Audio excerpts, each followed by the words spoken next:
Hey guys, Youngblood with you to continue our journey through the star map, this time stopping off at an interesting location, which is Elysium, which was also discovered in 2541. Now, this was immediately known to be an important find, because when we got there, we found out that there was another spacefaring species located in this system. And humans were excited to try and build an alliance and kind of expand our empire with another species on board. But it turned out that these creatures actually just wanted everything that we had. So we went to war, which was our first interspecies war. And the species I'm talking about is the owl-like creatures, the Teveran. Now, I mentioned we discovered this system in 2541. The first Teveran war started in 2542, so it really didn't take them long to decide they wanted to get crazy. And despite being less technologically advanced than the humans were, they were brilliant in strategy and were basically just relentless. We eventually won that war and drove the Teveran out of their systems, where they basically fled into Xi'an and Banu space, and we started moving into the newly vacated systems, which included Elysium, which also housed their homeworld. Now, as we started to get comfortable, the Teveran in 2603, under new leadership, decided they wanted to reclaim what was rightfully and originally theirs. So they started a warpath, which kicked off the Second Teveran War.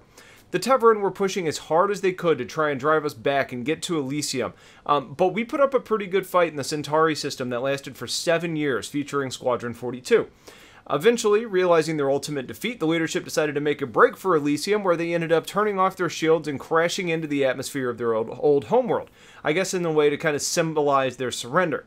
After this point, though, the Teveran were basically completely shattered as a species and as an empire, and with nowhere to go, humanity basically did offer them a type of amnesty and to basically welcome them into our empire. Now, getting to the specifics of this system, at the center is an F-type main sequence star, about 1.4 times larger than ours, that gives off a whitish yellow light and burns hotter and has a shorter lifespan than Sol does.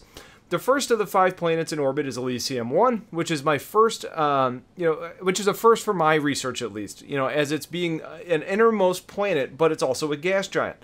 It's really just basically like a super hot Jupiter that formed further out in the system, my guess personally being in orbit between where Elysium 4 and 5 are today based on the orbital space that's allowed, and somehow migrated inward, collecting a lot of mass, and settled in a very close orbit to the star. Elysium 2 is a planet without a magnetic core, making it basically a dead, lifeless rock. There is some mining available at this location, but it hasn't really been researched to the specifics of what's available, and no one's really set up shop here. There's a lot of asteroid and meteor impacts on this lumpy surface, but even the Teveran aren't really sure how it happened, so they're probably very old impacts. Elysium 3 is known as Vasca, and is a desert planet that's very hot with very little water. The Teveran didn't live here, and with it being a candidate for terraforming, it seemed to indicate that the Teveran didn't really have that technology. We did go through the process of terraforming it, but it's still not a great place. Still hot, still has very little water. So little water, in fact, that it needs to be shipped in and accessed via harvesting units in the desert and at the poles. Elysium 4 is the old Teveran homeworld, and it's known as Jalan. This place features more architectural sites and artifacts from the Teveran Empire than anywhere else in the verse, primarily because after their culture was destroyed, the Teveran tried to break ties to their ancestors by destroying whatever they could. However, with humans now being the owners of this planet, we were able to protect it for historical reasons and tourism purposes. The capital city here is known as Gemma, and there's this big temple up on a mountain whose site was chosen based on the defendability of the location more than the beauty or any other reason.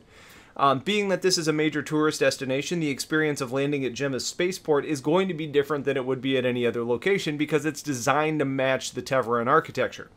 And finally, way out in orbit is Elysium 5, which is a small rocky dwarf planet with little interest to really anybody. There are 4 jump points to this location, leading to Vanguard, which is held by the Vanduul, Centauri, which is home to the Mist Corporation, and there is a ton of business travel taking place there, Lyr, which is home to the Outsiders, and Idris, which is still in a rebuilding mode from the wars that took place.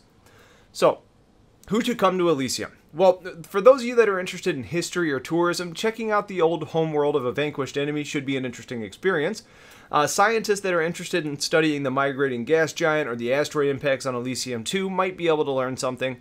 Miners may want to try and tap into whatever's present on the second planet, and explorers on the other side of that coin may be able to find some good finds and sell that information. I mentioned starfarers a lot in these videos, but in a different way, I think it could have use here, specifically in hauling water instead of fuel, which may be an option to get the people on Vasca the water that they need. But even if not starfarers, anyone capable of hauling water is going to see a greater demand, and with demand comes higher price. Knowing that Misk is right next door and that's a hotbed for transport, this could be an interesting location to kind of set up shop if you want to do a bit of everything, including hauling and taking on contracts without having to jump crazy distances just to get to where you're going to be starting anyways. And we also get the old yin and yang here because there's a lot of tourists, which means money. So this is an interesting opportunity for pirates, but that also means that there's an opportunity for escorts and bounty hunters. And finally, this being close to Vandal space, mercenaries are probably going to be required to help clean out the Vandals via contracts every once in a while. So if you're interested in just killing some Vandal, this might be a good place to do it. So that's it for this episode of the Star Map. If you guys have questions, let me know. Otherwise, stay tuned for more. Have yourselves a wonderful day, and take care.